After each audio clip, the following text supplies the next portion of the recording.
바울이 세 번의 전도 여행을 하고 전도 여행이 끝나면서 예루살렘에서 체포가 되어서 로마로 압송되면서 어떤 학자들은 로마로 압송되는 이 과정까지 해서 바울이 네 번의 전도 여행을 했다, 이렇게 신학적으로 이야기하기도 합니다. 통상적으로 우리가 바울이 세 번의 전도 여행을 한 것으로 알고 있습니다. 그리고 한 번은 이제 네 번째 전도 여행이라 부르기도 하고, 혹은 로마행, 바울이 죄수의 신분으로 로마까지 가는 그러한 그 과정을 사도행전 뒷부분이 쭉 말씀하고 있습니다. 사도행전 19장은 바울이 그 세 번의 전도 여행 중에 3차 전도 여행 때 일어났던 사건 중에 한 토막을 기록을 하고 있습니다. 바울이 얼마나 하나님께 큰 은혜를 입고 얼마나 바울이 능력이 많았던지, 바울이 만들어낸 능력이 아니죠. 우리가 이 부분을 잘 우리가 이해를 해야 됩니다. 바울이 만들어낸 능력이 아니고 하나님께서 바울에게 사용하라고 주신 일종의 은사입니다. 그러니까 하나님이 바울을 통해서 그러한 능력을 행하게 하시는데, 어느 정도로 당시에 하나님께서 바울을 통해서 큰 일을 행하셨느냐? 바울이 여기저기 가서 안수하면 병 걸린 사람들, 몸이 아픈 사람들이 병이 낫고 귀신이 떠나가는 그런 기적이 나타납니다. 문제는 바울이 여러 사람이 아니라 한 사람뿐이라는 겁니다. 사람들이 전부 다 바울을 만나고 싶어 합니다. 그런데 바울이 혼자다 보니까 사람들을 다 만나지 못합니다. 그래서 사람들이 오늘 말씀에 보니까 바울이 사용하던 손수건, 그 다음에 바울의 앞치마, 이런 것들, 심지어는 이런 것들을 가지고 그 아픈 사람에게, 병든 사람에게 가서 그 손수건으로 덮으니까, 얹으니까 그것만으로도 병이 낫게 되고 병이 떠나고 악귀도 나가더라, 마귀도 악령도 나가더라, 이렇게 이제 말씀할 만큼 바울의 능력이 대단했습니다. 하나님께서 바울을 통해서 역사하시는 그 역사가 굉장했습니다. 네, 여러분, 우리가 꼭 기억해야 할 것이 하나 있습니다. 뭐냐면 예수님께서도 이 땅에 오셔서 많은 기적을 행하셨습니다. 아픈 사람을 살리시고, 아픈 사람을 고치시고, 죽은 사람도 살리시고, 많은 기적을 행하셨습니다. 그런데 예수님께서 그 유대 지역에 사는 모든 병자들을 다 고쳐주시지 않으셨다는 것에 주목을 해야 돼요. 예수님이 그런 능력이 부족한 분입니까? 이스라엘 사람들 중에, 유대인들 중에 예수님께서 병을 고칠 만큼, 병을 못 고칠 만큼 그러한 중병인 사람이, 예수님의 능력 밖에 있는 그런 환자가 한 명이라도 있었습니까? 그렇지 않습니다. 어떤 사람이든지 마음먹으면 예수님은 고쳐주실 수 있었습니다. 그리고 죽은 사람도 살려내실 수 있었습니다. 예수님께서 병을 고쳐주시는 그 과정 가운데 이렇게 자주 말씀하셨다는 것을 우리가 기억해야 됩니다. 너의 믿음이 너를 구원하였느니라. 병이 고쳐짐과 동시에 너의 믿음이 너를 구원하였느니라. 이 말씀을 하셨다는 것을 주목해야 됩니다. 무슨 뜻이냐면, 예수님은 병을 고칠 수 있는 능력이 되시는 분이고, 말씀 한마디로 사실은 이 땅의 모든 환자들을 다 고치셔도 무방하신 분입니다. 당연히 그렇게 하실 수 있는 분입니다. 그러나 예수님은 예수님의 눈앞에 나타난 환자들을 중심으로 고쳐주셨어요. 멀리 있는 환자들에게는 굳이 예수님께서 치유의 기적을 선포하지 않으셨어요. 치유의 말씀을 선포하지 않으셨어요. 이유는 예수님은 병 고치는 사람으로 이 땅에 오신 것이 아니기 때문입니다. 예수님께서 병이 들고 몸이 아프고 또 여러 가지 질병으로 괴로워하는 사람들을 고쳐주시면서 너의 믿음이 너를 구원하였다라고 하신 이 말씀은 예수님의 사역의 초점이 어디에 있냐면 병을 고치는 데 있는 게 아닙니다. 병을 고쳐주심도 물론 예수님께서 크게 넓게 보았을 때 예수님이 그 백성들을 사랑하시는 하나의 방법입니다. 병을 고쳐주었다고 한다면 그 이후에는 혹시 그 사람이 다른 병에 걸릴 확률은 없었을까요? 예수님이 이 땅에서 3명의 죽은 사람을 살리셨어요. 공생의 기간에. 그 3명의 사람들이 죽었다가 부활했지만 그러나 그 사람들은 예수님이 부활하신 그 부활하신 몸과는 다른 그냥 전형적인 우리의 이러한 몸과 똑같은 몸으로 다시 살아난 거예요. 무슨 뜻입니까? 그 사람들은 또 죽었다는 겁니다. 예수님께서 굳이 사람을 살리러 이 땅에 오셨잖아요. 그렇다면 그렇게 죽은 사람을 살리시려면은 안 죽는 몸으로 살려주시면 얼마나 좋았겠습니까? 그러나 여러분, 신학적으로 하나님의 큰 계획 속에서 그 죽은 자 가운데 첫 열매는 예수님이 되셔야 됩니다. 그래야지 예수님이 히브리서에서 이야기하는 두 번째 아담이 되시는 겁니다. 첫 번째 아담은 어떤 아담입니까? 죄를 지어서 인류를 죄 가운데에 빠지게 했던 아담입니다. 두 번째 아담으로 오신 예수님은 어떤 분이십니까? 죽음 가운데에서 잠자는 자들의 첫 열매가 되셔서 완전히 변화된 새로운 몸으로 부활하셔서 모든 사람들에게 이와 같은 부활이 있을 것이다라고 하는 소망을 주신, 모든 사람들을 구원하시기 위해서, 모든 사람을 살리시기 위해서 부활하신 그 예수님의 모습이에요. 그러니까 예수님이 가장 먼저 그 잠자는 자들의 첫 열매가 되셔야 했습니다. 그 외에 다른 사람들은 죽었다가 살아났다고 하더라도 그냥 지금 이 모습과 똑같습니다. 다시 나사로도, 야이로의 딸도, 나인성 과부의 아들도 다시 죽음을 맞이합니다. 그러니까 예수님의 사역은 이 땅에서 병을 고치는 기적을 보여주시는 게 목적이 있는 것이 아닙니다. 이 기적에 초점을 맞추시는 것이 아니라 사람을 하나님의 백성으로, 하나님의 자녀로, 죄인을 하나님의 자녀로 구원하시는데 영원히 죄와 결별하게 하시고 영원한 영생의 하나님의 자녀로서의 영원한 생명의 은혜를 입게 하시는 구원의 예수님의 사역에 참된 목적이 있었다는 겁니다. 이 부분에 있어서 우리가 이 신앙의 기준이, 이 믿음의 기준이 헷갈리면 안 됩니다. 그래서 여러분, 얼마든지 복음이 있는 곳에는 기적이 나타날 수 있습니다. 그러나 여러분, 기적이 복음은 아닙니다. 기적은 기적일 뿐이에요. 기적에 초점을 맞추다 보면 말씀을 잃어버리게 돼요. 기도를 잃어버리게 돼요. 기적보다 더 중요한 게 뭐냐면 말씀과 기도예요. 그런데 우리 사람들이 얼마나 간사한지 어떤 기적이 있으면 나도 그러한 기적을 경험하기를 원한다고, 나도 그러한 기적을 누리기를 원한다고 이렇게 생각한단 말이죠. 여기에 여러분 신앙의 함정이 있는 거예요.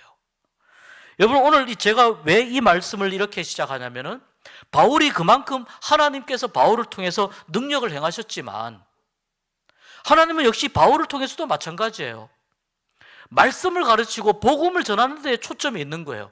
단지 바울에게 주신 어떤 은사는 바울에게 주신 어떤 병을 고치는, 그리고 바울도 죽은 사람을 살린 적이 있죠. 유두고라고 하는 청년이 떨어져서 죽었을 때 그런 어떤 놀라운 기적을 나타냈지만, 그러나 하나님께서 바울에게 궁극적으로 원하신 것은 무엇이냐면 하나님의 말씀, 복음을 전함으로 인해서 하나님의 나라가 확장되는데 바울을 사용하고 싶어 하셨다는 겁니다.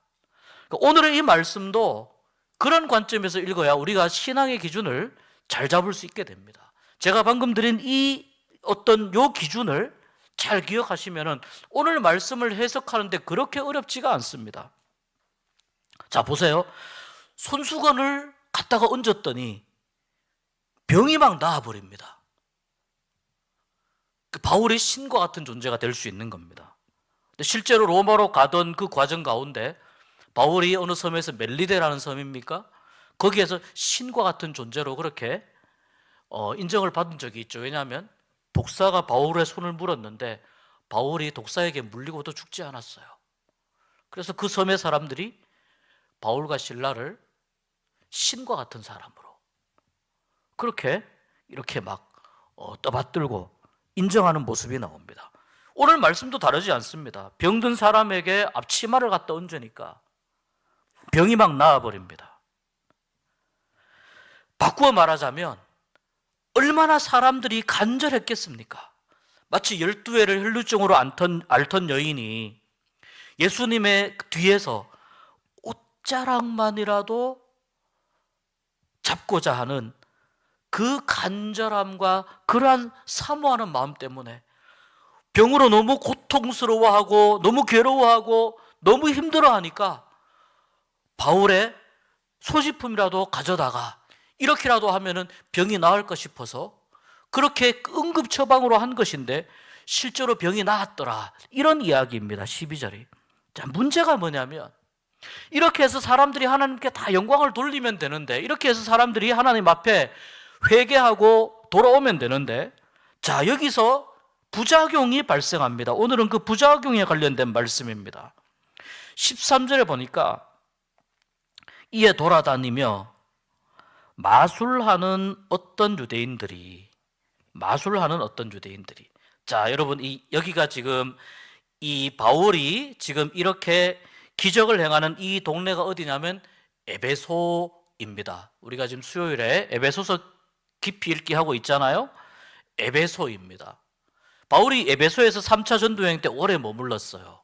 오래 머물렀고 또 에베소에서 여러 다양한 활동들을, 또 말씀을 가르치는 사역을 많이 했습니다.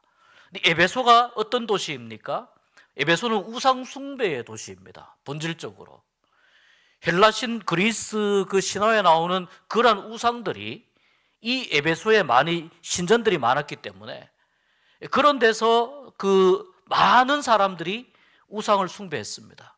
또 그 와중에 많은 사람들이 당시에는 이 해박한 사람들이 이렇게 마술 같은 것들을 합니다. 박사급이라든지 아니면 좀 똑똑한 사람들, 이런 사람들이 이제 마술 같은 것들을 합니다. 그러니까 13절에 보니까 돌아다니며 마술하는 어떤 유대인들이, 자, 우리가 읽은 말씀에는 시험 삼아 이렇게 되어 있는데 이게 이제 반괄로 2번 이렇게 되어 있습니다. 밑에 보니까 망령되이 이렇게 되어 있습니다. 무슨 뜻입니까? 시험 삼아, 그러니까 장난 삼아, 또 뭐 그냥 좀 흉내 내요, 이런 겁니다. 어떻게 합니까? 그 악령, 마귀 들린 자, 귀신 들린 자들에게 주 예수의 이름을 불러서 말하되 내가 바울이 전파하는 예수를 의지하여 너희에게 명하노라 하더라. 자, 이 마술하는 유대인들, 이들은 믿음이 있습니까? 없습니까? 이들은 믿음이 없어요. 그런데 지금 어디에 관심이 있습니까? 바울이 행하는 기적에 관심이 있어요. 이 바울이 행하는 이 기적이, 이 기적을 보면서 이들은 저것이 마술이지 않을까라고 생각하는 겁니다. 우리도 좀 마술을 좀 할 줄 아는데 저게 그 예수의 이름으로 어떤 것들을 선포하고 이러니까 막 귀신 들렸던 사람이 부르르 떨면서 귀신이 떠나가고 병도 낫고 하는 게 꼭 마술 같다는 거죠. 이 에베소 도시에 사는 많은 사람들이 우상 숭배와 마술에 많이 현혹되어서 살고 있었습니다. 당시 고대 사회니까 충분히 그렇습니다. 고대 사회 사람들에게 아주 큰 영향을 끼칠 수 있는 사람들이 이러한 마술사들이었습니다. 그래서 바울이 예수의 이름으로 이야기하니까 또 바울이 가지고 있는 손수건, 여러분 마술사들이 어떻게 합니까? 손수건 이렇게 하면 그 안에서 비둘기 나오고 그러잖아요. 그러니까 바울이 손수건으로 마술을 부리나 보다. 그래서 이런 걸 갖다가 쓰는 걸 보고서 자기들도 그렇게 흉내를 내는 거예요. 그걸 시험 삼아 또는 망령되이. 여러분, 겉으로 비슷하게 보인다고 해서 같은 게 아닙니다. 겉으로 비슷하게 보인다고 해서 같은 게 아닙니다. 자신들이 보았던 어떤 마술, 에베소의 많은 사람들도 그런 영향을 받습니다. 또 에베소의 기독교인들도 영향을 받습니다. 자신들이 보았던 마술과 바울이 행하는 게 아니죠. 하나님께서 바울을 통해서 행하시는 이 기적이 겉으로 보기에는 비슷해 보이거든요. 그러니까 유사하다고 생각하는 거예요. 이 두 가지가 비슷하다라고 생각하는 거예요.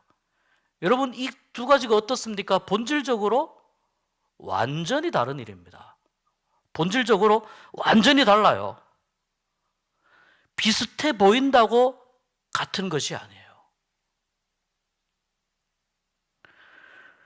그래서 오늘 말씀은 진짜 신앙과 가짜 신앙이 어떻게 다른지, 진짜 성령의 역사가 무엇인지, 성령의 역사를 흉내낸 어떤 마귀의 역사가 무엇인지, 이런 것들을 잘 분별을 해야 된다는 것입니다.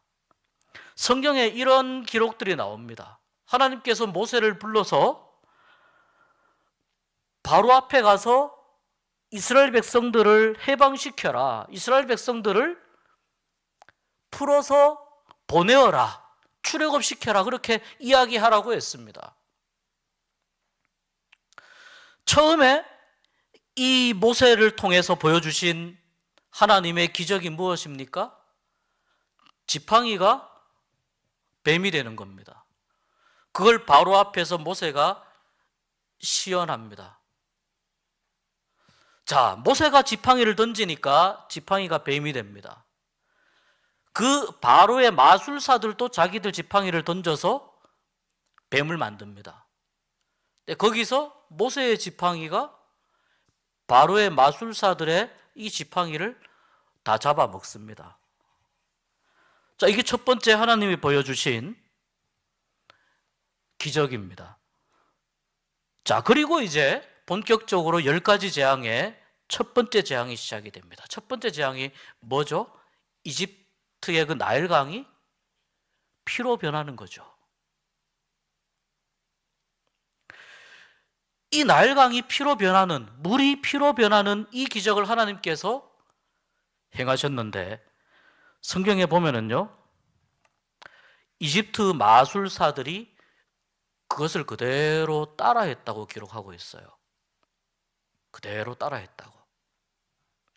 자, 그렇게 해서 이 첫 번째 물이 피로 변하는 이 재앙이 지나갑니다. 두 번째 재앙이 뭐냐면 개구리가 온 이집트 전역에 뛰어다니는 완전히 개구리 재앙이에요. 모든 사람들의 막 밥상에도 올라가고 잠자려고 하면은 침실에도 침대에도 개구리가 막 수십 마리가 막 이렇게 거품 물고 막 울고 있고 얼마나 이게 막 징그럽고 혐오스럽습니까? 그런데 이 개구리 재앙까지 이집트의 마술사들이 흉내를 냅니다. 자, 여기까지 지나갔어요. 세 번째 재앙이 뭐냐면 이 있지 않습니까? 몸에 기생하는 이 모세가 티끌을 먼지를 날리니까 거기에서부터 모든 이집트 전역에 그 다음에 이가 완전히 창궐하게 됩니다. 성경이 뭐라고 기록하느냐면 이 세 번째 재앙부터는 이집트 마술사들이 따라하지 못했다라고 기록합니다. 우리가 더 이상은 안 됩니다. 개구리까지는 어떻게 흉내를 냈는데 더 이상은 안 됩니다. 그러니까 무슨 말이냐면 어느 정도 모방이 가능한 기적들이 있을 수 있다는 겁니다. 어느 정도. 그리고 여러분, 이 기적이라고 하는 것은 하나님께서 역사하셔서 성령님을 통해서 베푸시는 기적도 있을 수 있는데 반대로 마귀를 통해서도 보여줄 수 있는, 쉽게 말해서 초자연적인 현상이 있을 수가 있어요. 우리가 이 깊고 오묘한 신령한 영적인 세계를 다 설명할 수는 없지만 성경에 그렇게 기록이 되어 있습니다. 그러니까 눈에 보이는 것으로는 뱀도 만들고 물이 변해서 피가 되게 하고 개구리 재앙까지 흉내내니까 이것이 같은 것이구나라고 볼 수 있지만요, 본질적으로 다른 거예요. 여러분, 이걸 우리가 현상을 본다고 할 때 이 현상이 어디에서부터 시작되었는지 그것을 우리가 분별할 수 있어야 되거든요. 그것을 어떻게 분별할 수 있습니까? 올바른 신앙적인 기준을 가진 사람만이 분별할 수가 있어요. 영적으로 하나님과 깊이 교제하고 하나님을 만나고 또 바른 신앙을 추구하기 위해서 기적을 쫓아가는 사람이 아니라 말씀과 기도를 통해서 신앙을 아주 기초부터 체계적으로 쌓아가는, 그래서 말씀과 기도를 통해서 우리 주님과 깊이 교제하는 사람은 이것을 분별할 수가 있게 됩니다. 이 에베소에 있는 사람들은, 여기는 지금 초대교회에 복음이 전파되는 아주 초창기의 시대입니다. 하나님에 대해서 잘 알지 못하던 때입니다. 사람들이 두 가지가 다 비슷하다고 생각합니다. 그래서 마술하는 유대인들이 자기들도 해보려고 흉내를 냈습니다. 몇 가지 모방을 했는지는 모르겠습니다. 근데 그 중에 누가 있었느냐? 그 중에 유대의 한 제사장, 유대인의 제사장입니다. 이 제사장은 우리가 이제 레위인들이죠. 이 제사장인 이름이 스게와입니다. 스게와에게 아들이 7명이 있었는데 그 7 아들들도 이런 일들을 이제 했다는 거예요. 그러니까 시험 삼아 악귀 들린 자에게 막 선포하고 이렇게 막 했다는 겁니다. 내가 바울이 전파하는 예수를 의지하여 너희에게 명하노라. 여러분, 이게 얼마나 엄청난 명령이고 얼마나 어마어마한 그 말인지 이들은 아직 모르고 있었어요. 스게와의 7 아들들이. 그래서 이 7 아들들도 이제 귀신 들린 사람에게 그렇게 합니다. 내가 바울이 전파하는 예수를 의지하여, 이 스게와의 7 아들들은 예수님을 잘 모르는 거예요. 그러니까 예수님과의 인격적인 만남도 없고 인격적인 교제도 없어요. 그런데 내가 이 예수를 의지하여 너희에게 명하노니 어쩌고 저쩌고 어쩌고 저쩌고. 그러니까 자, 악귀가 대답하여 이르되 15절 말씀 우리 같이 한번 읽어보겠습니다. 악귀가 대답하여 이르되 내가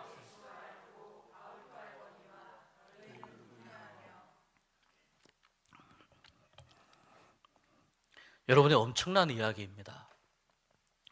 내가 예수도 알고 예수님이 공생의 시절에 보시면은 귀신 들린 사람이 예수님 앞에 와서 막 엎드려 가지고 뭐라고 하냐면은 당신은 하나님의 존귀한 자입니다. 하나님의 아들입니다.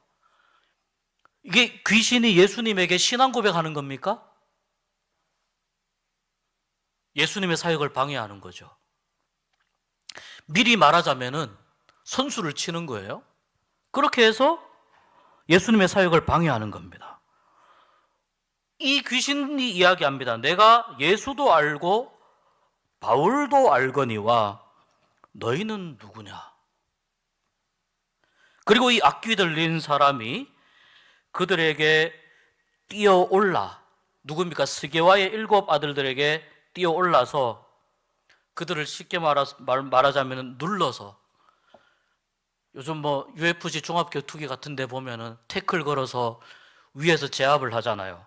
그런 것처럼 눌러서 완전히 위에서 힘으로 눌러버리니까 이 7 아들들이 상하여 몸이 상했다 그랬어요. 그들이 몸이 상해서 벗은 몸으로 집에서 도망하였더라. 벗은 몸으로 집에서 도망하였더라. 여러분 혹시 이 악귀에게 너는 누구냐? 이런 질문 한번 들어보신 적 있습니까? 그런 분 있으시면 손 한번 들어보십시오. 너는 누구냐? 보통 잘 없습니다. 저는 예전에 한번 이런 이야기를 들어본 적이 있습니다. 제가 학교 다닐 때인데 제 아버님께서 시골 교회 목회를 하셨습니다. 농촌교회입니다. 그렇게 규모가 크지 않은 교회에서 목회를 하셨습니다. 제가 이제 방학을 맞이해서 잠깐 이렇게 뭐 집에 내려가도 뭐 조금 있다가 올라오고 이러니까 이제 내려갔는데 그날따라 오늘처럼 이렇게 비가 부슬부슬 내렸습니다. 비가 부슬부슬 내렸어요. 그래서 아버님께서 어디 볼일 보러 밖에 나가시고 저녁 늦게까지 안 들어오시고 어머니하고 이런저런 뭐 공부하는 이야기, 뭐 사역하는 이야기 하고 있는데 예전에 제가 한번 얼핏 말씀드린 기억이 있는 것 같아요. 이제 완전히 그 시골이니까 불이 빨리 꺼지잖아요. 저녁에. 그 깜깜합니다. 그 교회가 있는 그 근처에 집이 몇 채 없습니다. 시골에서 일찍 자니까. 한 8시 반, 9시쯤 됐는데 이제 교회에서 피아노 소리가 들려요. 피아노 소리가 이렇게 띵띵 들리는데 그때 그 피아노 그 곡이 뭐냐면 천부여 의지 없어서 그 곡이에요. 천부여 의지 없어서 손 들고 옵니다. 이게 이렇게 그 아주 이렇게 그 굉장히 그 잘 치더라고요. 피아노를 잘 치더라고요. 그래서 이제 아니 이 밤에 누가 피아노를 치냐고, 그러니까 교회에서 나는 소리 같다는 거예요. 그래서 이제 제가 좀 이상해가지고 이제 그 사택, 저희 집이 사택, 교회가 바로 교회 옆에 사택이 있었으니까 교회 들어가 봤습니다. 근데 불이 다 꺼져 있습니다. 본당에 불이 다 꺼져 있는데 보통 이제 이 강단 앞쪽에 피아노가 있죠. 강단 앞쪽에 피아노에서 그 천부여 의지 없어서 그 소리가 나는 거예요. 그래서 제가 그 이제 교회 본당 불을 켰습니다. 불을 켜보니까 어느 자매가, 저보다 나이가 좀 많았습니다. 어느 자매가 피아노를 이렇게 치다가 불이 딱 켜지니까 피아노를 딱 멈추더라고요. 나중에 알고 보니까 그 자매가 피아노를 한 번도 배워본 적이 없는 자매예요. 그런데 이제 이렇게 좀 그 나이보다 조금 더 젊은 시절에 굉장히 마음에 어떤 큰 상처를 받는 일이 있었던 모양입니다. 큰 상처를 받는 일이 있었는데 이제 그 일을 잊고 나서부터 이 자매가 정신적으로 조금씩 이상해졌다는 겁니다. 그래서 직장 생활도 못하고 이렇게 뭐 어디 도시 나가서 생활도 못하고 시골에 와서 살고 있는데, 문제는 뭐냐면은 피아노를 한 번도 배워본 적이 없는데 그 천부여 의지 없어서를 사부로 치고 있더라고요. 깜깜한 데서. 불을 제가 켰어요. 불을 켜고 피아노 너무 잘 치시는데 계속 한번 쳐보시라고. 그러니까 저에게 그런 대답을 하는 거예요. 자기는 불이 켜져 있으면 피아노를 못 친대요. 다른 거는 못 치고 그것만 치는 거예요. 깜깜하면은 이 곡을 친다는 거예요. 제가 나중에 어머니에게 여쭤보니까 가끔 그 비 올 때 그런 식으로 와서 한 번씩 이렇게 한 번씩 이렇게 하고 가고 그런다는 겁니다. 제가 이제 이 자매를 이렇게 쳐다봤습니다. 이제 제가 알았습니다. 상태가 좋지 않다는 걸 제가 알았습니다. 그래서 제가 이야기합니다. 오늘은 시간도 많이 늦고 했으니까 교회에서 이렇게 하지 말고 집에 가라고, 비도 오는데. 제가 이제 좋게 다 이러니까 저하고 이제 그때부터 그 눈싸움이 시작이 됐습니다. 이렇게 눈싸움을 하다가 제가 이제 계속 달래서 집에 이제 가라고 하니까, 왜냐하면 여러분 보십시오. 이게 밤에 이게 자매하고 저하고 단 둘이서만 있는 거예요. 이게 혹시 동네 사람들이 지나가다가 쳐다보면 이게 이상한 소문이 날 수도 있고요. 이게 참 쉽지 않아요. 그래서 제가 일단 집에 보내려고 하는데 그 자매의 입에서 그 이야기가 나오더라고요. 당신은 누구십니까? 이 이야기가 나오더라고요. 당신은 누구십니까? 그때까지는 굉장히 이 눈싸움이 긴장이 된 상태였습니다. 제가 이야기합니다. 나는 하나님의 자녀이다 라고 이야기합니다. 나는 하나님의 자녀이다. 그 이야기를 듣는 순간 이 자매가 눈빛이 흐려지더니 시선을 피하기 시작합니다. 그 상황 가운데에서 무언가 어떤 영적인 일을 진행하기가 쉽지 않았습니다. 말씀드린 대로 아무도 없는 상황에서, 이게 시골 정서가 그렇습니다. 괜히 소문이 잘못 날 수 있습니다. 그래서 제가 그 이야기를 하고 집으로 돌려보냈습니다. 그때 제가 그걸 물었습니다. 내가 예수 이름으로 묻는데 너는 누구냐? 제가 이 자매에게 그걸 묻습니다. 눈빛이 흐려지고 대답을 회피합니다. 그리고 다른 이야기를 하다가 저에게 당신은 누구십니까? 라고 물은 겁니다.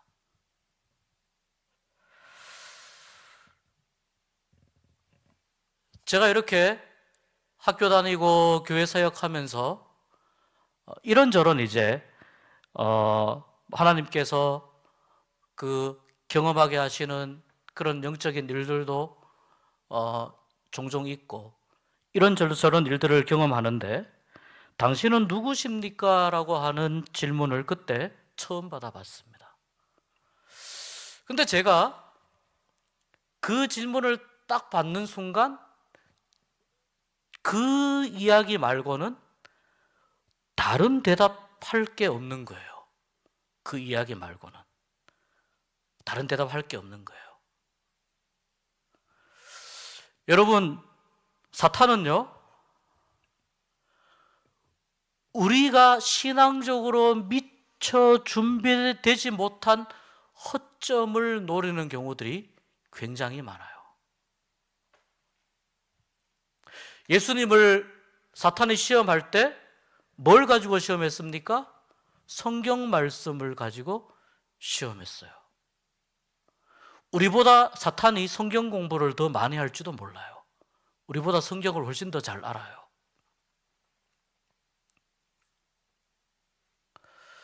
그 이후로 제가 혹시라도 그런 질문을 또 받게 되면, 또 받게 되면, 정말 예수 그리스도를 통해서 십자가의 보혈로 구원받은 하나님의 자녀임을 이 영적인 존재에게 선포하는 일이 굉장히 중요한 일이구나 라고 하는 것을 깨닫고, 그렇게 되기 위해서, 그렇게 선포하기 위해서 계속해서 마음속에 이 말을 되뇌었던 그런 기억이 있습니다.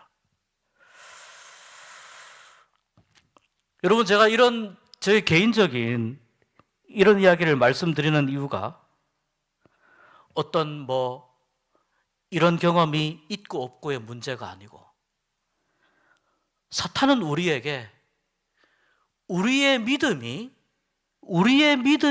연약해진 틈을 타서 우리를 무너뜨리고 우리를 넘어뜨릴 만한 그러한 약점을 집요하게 파고든다는 거예요. 오늘 말씀 보세요. 내가 예수도 알고 바울도 안다. 그런데 왜 스게와의 아들들은 모릅니까?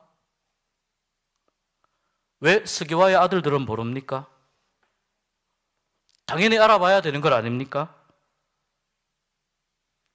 그뿐만 아니라 그 스게와의 아들들에게 이 귀신이 달려듭니다. 달려들어서 이 스게와의 아들들을 상하게 합니다. 상하게 하고 그들로 하여금 도망치게 만듭니다. 이유가 무엇입니까? 이들은 진짜 신자가 아니었기 때문이에요. 참된 하나님의 자녀가 아니었기 때문이에요. 예수 그리스도를 정말 인격적으로 구주로 영접을 하고 하나님의 자녀로서 자기 고백이, 하나님의 자녀로서의 자기 정체성이 없었던 사람이기 때문에 도망가는 거예요. 자기를 귀신이 공격을 해도 어떻게 할 수가 없어요. 그냥 도망가는 거예요.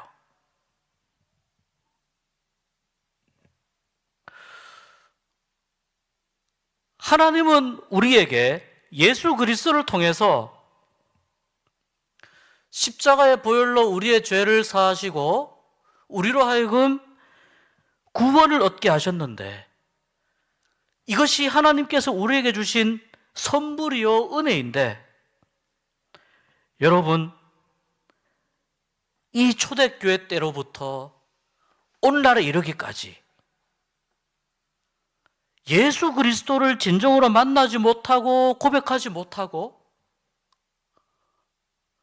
하나님의 자녀, 하나님의 백성으로서의 그러한 참된 정체성을 가지지 못하고 그렇게 계속해서 살아가는 사람들이 있다는 거예요. 진짜 신자와 가짜 신자가 있다는 거예요. 여러분, 진짜 신자와 가짜 신자는 마귀가 먼저 알아봅니다. 마귀가 먼저 알아봅니다.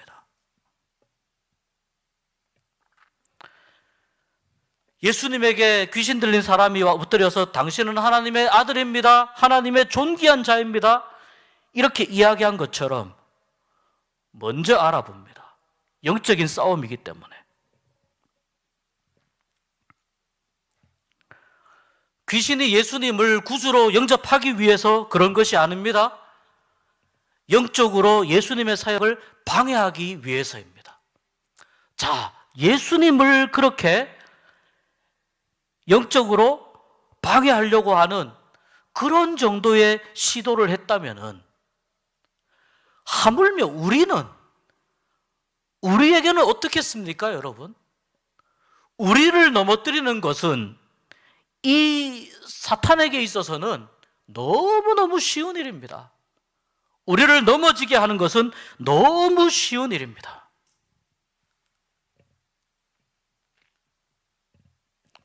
말씀 보고 하나님 앞에 엎드려 기도하고, 그래서 성령에 충만해서 성령 충만으로 살아가는 그러한 진짜 신자가 아니라면, 가짜 신자는 언제든지 이러한 마귀의 악령의 공격에 언제든지 넘어갈 수가 있습니다. 이렇게 질문할 수 있습니다. 당신은 정말 예배 시간에 하나님을 만나는 사람입니까? 아니면 당신은 몸은 여기 와 있는데 마음은 다른 데 가 있는 사람입니까? 하나님께 예배하기 위해서 예배하는 마음으로 일주일을 살아갑니까? 아니면 나를 위해서 예배를 이용합니까?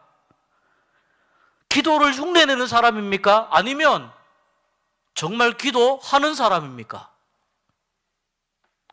말씀을 사모하는 사람입니까? 아니면 그냥 성경책 그냥 옆구리에 끼고 들고 다니는 사람입니까?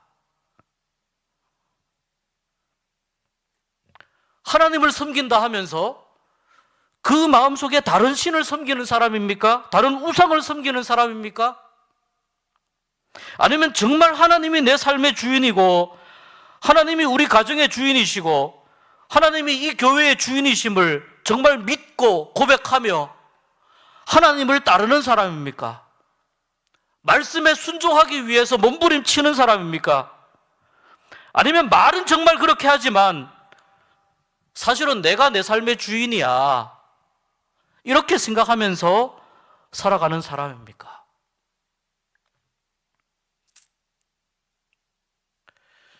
중요한 게 뭐냐면요, 믿음은 적당히가 없어요, 여러분. 예수님이 십자가에 적당히 달리지 않았듯이 믿음도 적당히가 없어요. 커트라인만 살짝 넘으면 되지 않을까?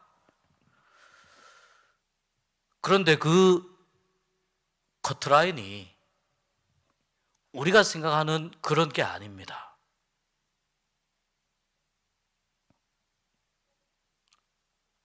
오늘날 이렇게 과학 문명이 발달하고 정말 이렇게 밤에도 대낮같이 환하게 불빛이 비춰지고 또 이런 어떤 물질 문명 가운데에서, 과학 문명 가운데에서 우리가 살아가지만, 여러분, 마귀는 예전에도 있었고 지금도 있고, 하나님께서 이 마귀의 권세를 완전히 물리치시기 전까지는, 그때까지는 마귀는 여전히 존재할 것입니다. 단지 마귀가 하나님을 믿고자 애쓰는 사람들, 하나님을 믿기 위해서 따르는 사람들, 그 사람들을 무너뜨리고 넘어뜨리는 그 방법이 달라지는 거예요. 훨씬 더 세련되게, 훨씬 더 교묘하게 달라지는 거예요. 오늘 이 스게와의 아들처럼, 여러분, 우리는 어떤 방법을 써서라도 우리는 마귀를 이길 수 없습니다. 어떤 방법을 써서도 이길 수 없고요, 흉내내는 믿음으로도 우리는 마귀를 이길 수가 없습니다. 꼭 어떤 무언가 시커먼 게 나타나가지고 내 앞에서 아른아른거리면서 무언가 어떤 유혹의 메시지를 준다고 해서 마귀가 시험을 하는 것이 아니라 매우 교묘하게, 매우 다양하게,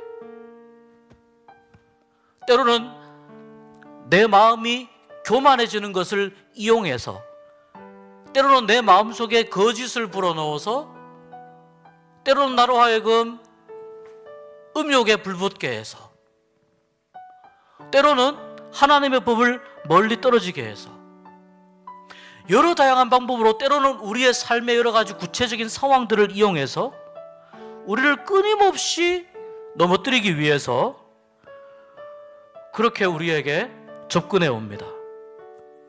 스게와의 아들들처럼 흉내내는 믿음으로도 우리는 이길 수가 없습니다. 오직 예수 그리스도를 나의 구주로 고백하는 참된 믿음으로 내가 구원받은 사람이 되었을 때 그때 예수의 이름으로 마귀의 권세를 이기게 되는 줄 믿습니다. 오늘날 마귀의 역사는 굉장히 다양합니다. 굉장히 복잡합니다. 분별해야 됩니다, 여러분. 하나님께 예배하지 못하도록 하는데, 하나님을 섬기지 못하게 하는데 여러 가지 다양한 방법들을 사용합니다. 분별해야 됩니다.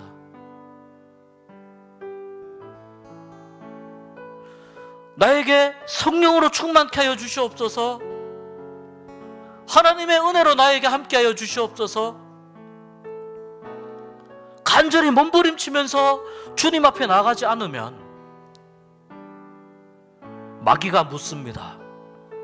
내가 예수도 알고 바울도 아는데 너는 누구냐?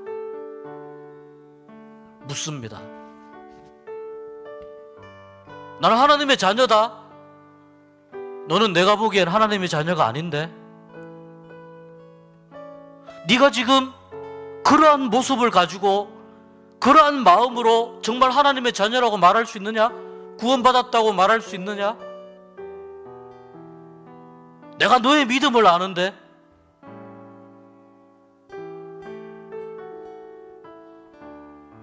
여러분, 우리가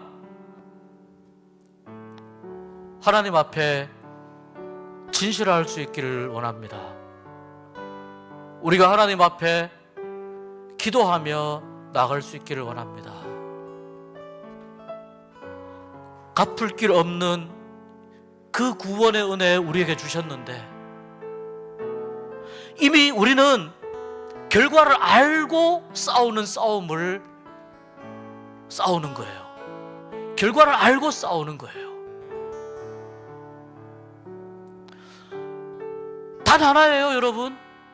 예수 그리스도의 그 이름, 예수 그리스도의 그 이름의 능력밖에 없는 줄 믿습니다.